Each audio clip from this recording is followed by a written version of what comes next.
Häufiger erreicht mich die Nachricht: Martin, lad doch mal bitte ein Video hoch, wo du selber mal unter realen Bedingungen einen Satz spielst. Jetzt hat der heimische Verein, wo ich auch Tennistrainer bin, wo ich auch Vereinstrainer bin, in der letzten Woche ein Tenniscamp für Kinder und Jugendliche veranstaltet.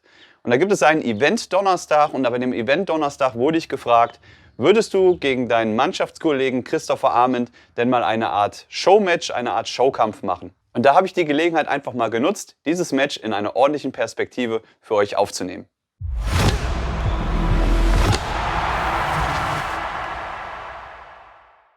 Für alle, die mich noch nicht kennen, hallo, ich bin der Martin und ich spiele in der Herren-Tennis-Bundesliga Herren 30 für die ST Lohfelden. Genauso wie mein Mannschaftskollege Christopher Arment, der spielt in dieser Saison 2 Plätze vor mir. Und zwischen Chris und mir ist es eigentlich immer sehr eng. Wir schenken uns eigentlich nichts und immer ist es relativ ausgeglichen, wenn wir gegeneinander auch wirklich matchen. Von den Leistungsklassen, also von den LKs her, stehen wir beide auf LK 2. Es liegt in erster Linie auch daran, dass wir nicht in die normalen DTB-Turniere spielen und auch nicht in der deutschen Rangliste vertreten sind. Vielleicht würden wir es dann sogar auch noch zu LK1 reichen, aber ich selber lege nicht mehr so viel Wert darauf, die normalen Turniere zu spielen, beziehungsweise spiele sie eigentlich gar nicht. Ich spiele eigentlich nur die Bundesliga-Matches und Chris spielt hin und wieder mal, glaube ich, auch mal bei den Bezirksmeisterschaften hier vor Ort mit und das ein oder andere Turnier aber auch relativ wenig. Die Bedingungen, die wir hier bei dem Camp hatten, waren sehr gut. Wir hatten viele Zuschauer gehabt, davon natürlich auch viele Camp-Teilnehmer und wir haben natürlich auch die Vereinsmitglieder eingeladen, um einfach auch mal ein bisschen höherklassiges Tennis in unseren kleinen Verein zu bringen. Ich kann euch nur empfehlen, solltet ihr auch mal ein Tenniscamp veranstalten, schaut doch mal, gibt es irgendwelche heimischen, wirklich gute Spieler, die auch mal den Kindern zeigen können, wie eben später eben halt auch mal besseres Tennis aussieht. Viele Kinder haben überhaupt keine Ahnung davon, wie schnell überhaupt das Spiel später mal sein wird. Und das war auch der Grund, warum wir das in unser Tenniscamp hier eingebaut haben. Natürlich haben wir uns bemüht, die Ballwechsel möglichst lange zu halten. Ich habe aber allerdings für mich selber feststellen müssen, dass wenn ich den Ball nur reinspiele gegen Chris, dann bin ich hoffnungslos unterlegen, weil er ist ja definitiv der fittere Spieler von uns. Und ja, wurde es dann hinterher doch ein Match unter reellen Bedingungen. Und wie das Ganze ausgegangen ist, lasst euch überraschen. Hier sind die Highlights von dem Spiel. Ich habe jeweils immer auch den Spielball und den Punktestand eingeblendet und ich hoffe, ihr habt viel Spaß mit dem Video.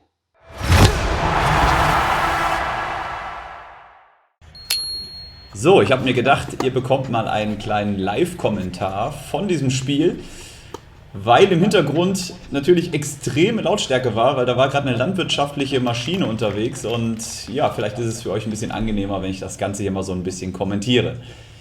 Ja, willkommen zum Schaukampf zwischen Chris Arment hinten im Bild und Martin Kares vorne im Bild. Und ja, wie ihr seht, bin ich eigentlich ganz gut in die Partie gestartet, gleich mit einem schönen Return und einem Punktgewinn. Und bei Chris und mir ist es eigentlich immer so, dass wir sehr ausgeglichene Spiele haben.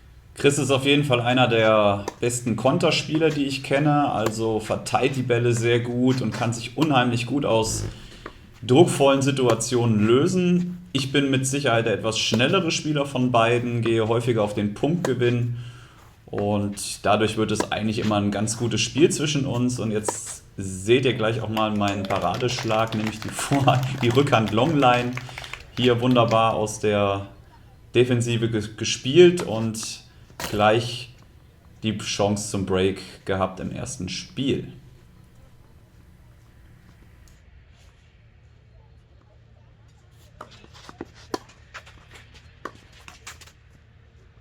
Ja, und durch den Fehler vom Chris gehe ich gleich auch 1:0 in Führung.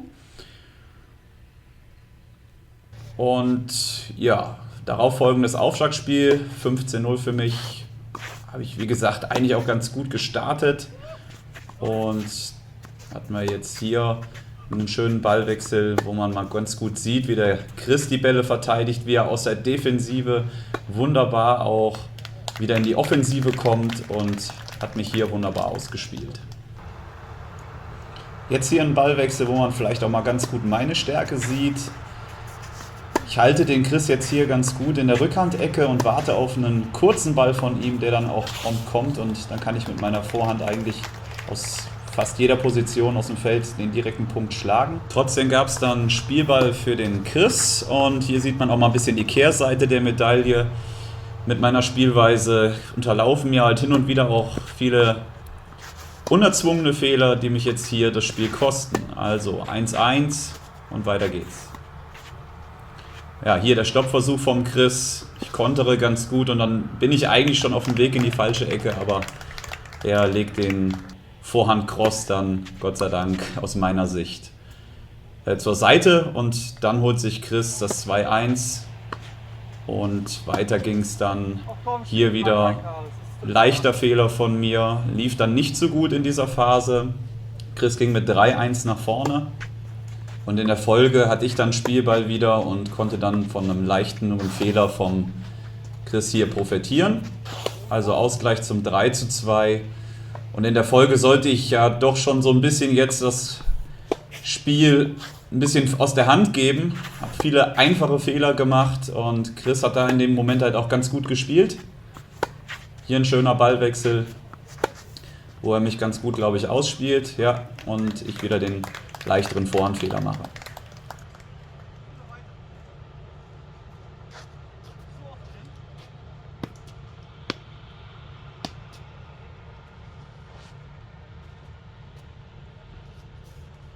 Ja, wie gesagt, in dieser Phase des Matches lief nicht allzu viel dann mehr bei mir zusammen.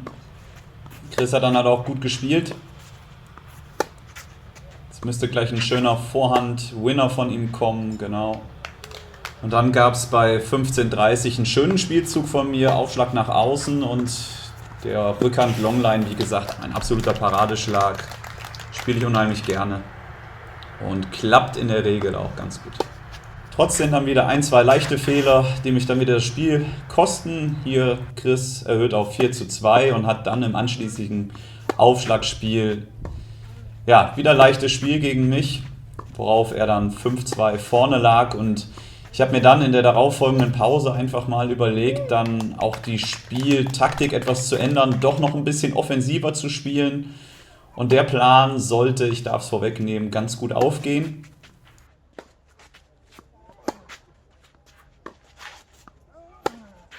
Und dann seid ihr jetzt gleich Zeuge von etwas, was ich ganz selten spiele, nämlich Stoppball. Und ja, dieser Stoppball, das ist...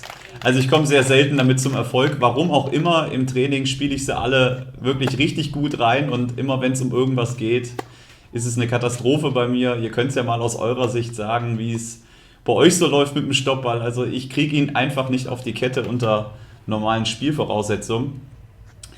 Naja, aber dadurch, dass ich eben halt auch mal einen Stopp gespielt habe und so weiter, habe ich einfach ein bisschen variabler jetzt gespielt, und Chris hat dann mich auch so ein bisschen kommen lassen und habe in der Phase dann jetzt ganz gut auch die Bälle getroffen und wie gesagt versucht auch ein bisschen offensiver zu spielen, meine Chance zu nutzen, und jetzt hier wieder mit der Rückhand Longline habe ich dann das Spiel zum 5:3 dann geholt und verkürzt.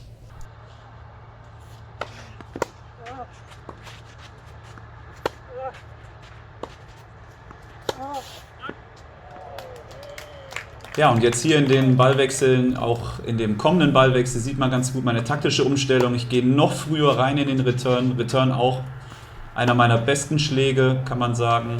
Nicht so gut läuft bei mir mal der Aufschlag, aber Rückhand, Longline und Return, das sind so meine beiden Highlights. Und auch hier sieht man mal wieder mein perfekter Stopp an die T-Linie gespielt und dann ja, Glück gehabt, dass ich da die richtige Ecke wähle. Also wie gesagt, Stopp läuft gar nicht so wirklich bei mir, aber hier klappt mal einer, kurz weggelegt. Aber wie gesagt, alles andere als meine Stärke. Ja, und wie es halt so ist, wenn man dann zurücklag und ausgleichen konnte, ist es dann immer schwierig, dann die Performance beizubehalten. Also Chris hat dann auch wieder offensiver gespielt und wir hatten dann jetzt hier ein Aufschlagspiel, wo er eigentlich schon sicher durch ist. Hier wieder ein einfacher Vorhandfehler nach einem guten Return von mir. Dann hatte Chris 40-15 und dann wollte er scheinbar so ein bisschen was ausprobieren und läuft dann in meine Return-Falle rein, wollte Surfen Volley spielen und hat sich dann auch Hier einen ganz guten Return von mir gefangen. Ich bin aggressiv weiter dran geblieben und konnte dann hier den Einstand mir holen beim 5-5. Und hier in dem Ballwechsel sieht man jetzt ganz klar Chris seine Klasse. Super verteidigt aus meinem ganz guten Return eigentlich und dann hier ein brutal schwerer Ball, Vorhand Longline an mir vorbei. Trotzdem hatte ich dann den Spielball mir noch geholt und durch einen wieder guten Return konnte ich mir dann hier das 6-5 sichern. Jetzt seid ihr wieder Zeuge meiner grandiosen Stoppballstärke. Also ich sage dazu nichts mehr, das ist Katastrophe, kann man sagen. Naja, ich wollte halt wie gesagt ein bisschen ausprobieren und gut, dann hatten wir 30 beide und jetzt kommt eigentlich das, wo ich auch im Kopf deutlich weitergekommen bin. Ich bin mir relativ sicher, dass Chris dachte, ich serviere ihm wieder den zweiten Aufschlag auf die Rückhand und gehe dann halt volles Risiko bei 30 beide und mache das Ass mit dem zweiten Aufschlag. Durch solche Punktgewinne erreicht man natürlich eins, nämlich dass es im Kopf vom Gegner natürlich auch ein bisschen rattert. Und prompt gibt mir hier Chris den relativ einfachen Punktgewinn zum Satzgewinn und ja, mit Sicherheit auch eine Folge von meinem vorigen Ass mit dem zweiten Aufschlag. Also ganz wichtig finde ich auch immer, relativ cool zu spielen, vom Kopf her klar zu sein, nicht immer das Gleiche zu spielen und auch häufig eben einfach mal eine andere Variante zu spielen. Kommen wir zum zweiten Satz, in den ich ganz gut reingestartet bin. Habe das früher 1:0 gemacht und hatte dann hier 0,40 bei meinem Aufschlag. Chris hat dann wirklich stark gespielt, hat auch immer wieder auch mal sein Spiel umgestellt, hat mal einen Stopp auch mal wieder eingestreut. Hier mit dem besseren Ende für mich. Allerdings hat man dann auch immer erst noch 15,40 und ja, Chris konnte dann zum 1:1 ausgleichen.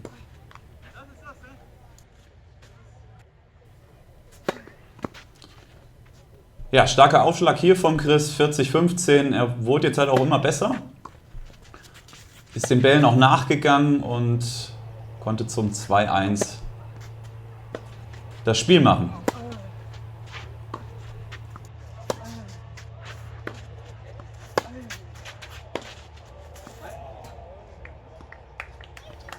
Durch den guten Aufschlag jetzt hier konnte ich ganz gut dranbleiben noch, auf 2:2 ausgleichen. Aber in der Folge sind mir halt immer mehr Fehler unterlaufen und ja, auch Chris wurde dann halt immer besser. Hier ein schönes Beispiel. Hot schickt mich dann schön mit dem Stopp nicht zu erreichen, auch nicht für mich zu sehen.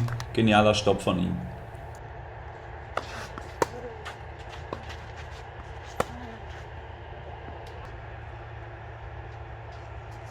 Ja, wann ist es eigentlich mal wieder Zeit für mich, einen ziemlich blöden Stopp zu spielen? Da ist es soweit. Jawohl. Und folglich auch die richtige Bestrafung von ihm mit dem Gegenstopp. Wirklich sehr gut gespielt von ihm. Ja, hier mal einer meiner seltenen Vorhand-Winner-Punkte. Habe vieles in diesem Spiel mit der Rückhand gemacht. Liegt eigentlich auch daran, dass Chris mich überwiegend in der Rückhand angespielt hat, was ich gar nicht so wirklich verstanden habe, weil ich derzeit mit der Rückhand wirklich gut drauf bin. Aber ihr seht es jetzt auch hier. Chris hatte jetzt auf jeden Fall hier die Nase vorne und hat dann auch die wichtigen Punkte für sich entschieden. Wie man Stoppball spielt, zeigt er jetzt hier. Ja, auf meinen Aufschlag. Schön variabel gespielt und dann mit dem Volley zum 4:2. In der Folge habe ich eigentlich auch ganz gut weitergespielt, aber die Anzahl der Fehler war einfach höher als die Anzahl der direkten Punkte oder der Winner. Hier hatte ich jetzt auch mal Spielball, die Chance aufs 4:3. Hier sieht man wieder absolut seine Stärke im Konterspiel. Unglaublicher Ball von ihm. Vorhand Longline und ich habe dann aber auch nicht nachgelassen. Weiter versucht, noch das 4:3 zu machen. Hier wieder durch einen guten Rückhand-Return. Und hier spielt er mich auch ganz gut aus, weil er jetzt auch häufiger nachgerückt war und versucht hat, den Punkt am Netz zu entscheiden. Ja, hier ein super Konterschlag von ihm zum 5:2. Und in der Folge habe ich mir halt gedacht, ich versuche jetzt nochmal alles, versuche noch einen Tick aggressiver zu spielen. habe jetzt auch nichts mehr zu verlieren. Und jetzt Achtung, Ladies and Gentlemen, ich spiele den ersten gelungenen Stopp am heutigen Tag. Ja. Vielleicht muss ich ja auch immer erstmal zurückliegen, damit ich ordentliche Stops spielen kann. Ja, wie gesagt, ich habe dann Pop oder Top gespielt, hier mit der eingesprungenen Rückhand. Dann hier wieder ein grandioser Stopp, Nähe T-Linie, der war wirklich tatsächlich mal ein bisschen besser. Hat jedenfalls geklappt, ihn auszuspielen. Und hier versuche ich mich sogar mal in Surf and Volley, wie gesagt, alles dann irgendwie versucht, Top oder Top zu spielen. Und im kommenden Aufschlagspiel sollte dann Chris auch dann den Satz nach Hause bringen. Hier nochmal ein super Ball von mir. Habe ich spekuliert, dass er mir wieder auf die Rückhand aufschlägt und mit der Vorhand zweimal umlaufen. Trotzdem dann letztendlich Spielball für den Chris und mit einem guten Aufschlag holt er sich den Satz. Ja, Satzball war es. So, und wir haben uns dann geeinigt, wir spielen den dritten Satz in Match-Tiebreak, damit es nicht ganz so lange wird. Und den Match-Tiebreak seht ihr jetzt.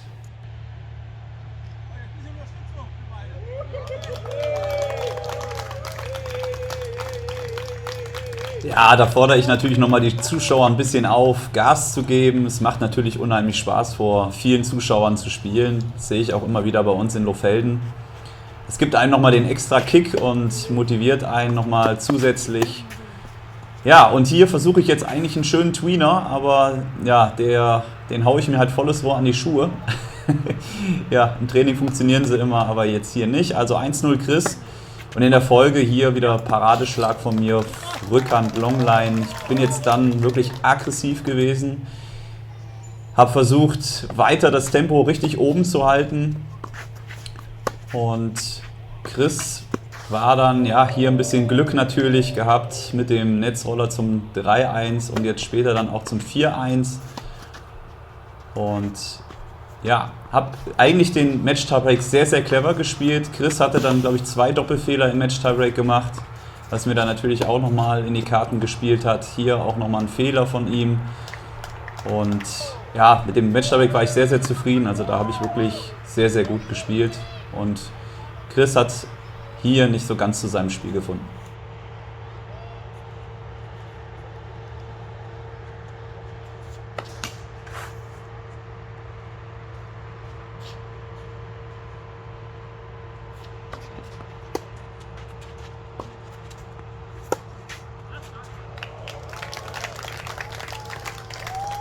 Dann jetzt auch trotz 5-1 drangeblieben, den Rückhand Longline verwandelt. Ich finde es immer ganz wichtig, im Match-Tiebreak die ersten 3 Punkte zu machen, also wirklich gut zu starten im Match-Tiebreak.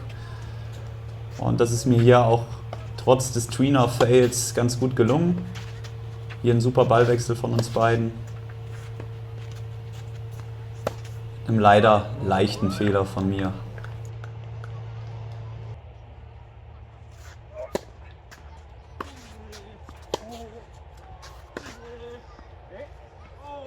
Ja, hier ein bisschen unlucky für den Chris, knapp daneben.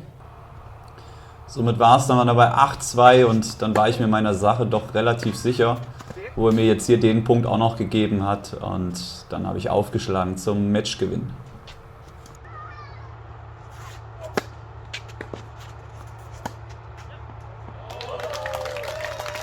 Ja, sicher verwandelt, 10-2, am Ende ein 7-5, 3-6, 10-2 und ja, hat sehr viel Spaß gemacht und war, denke ich mal, ein sehr gutes Match.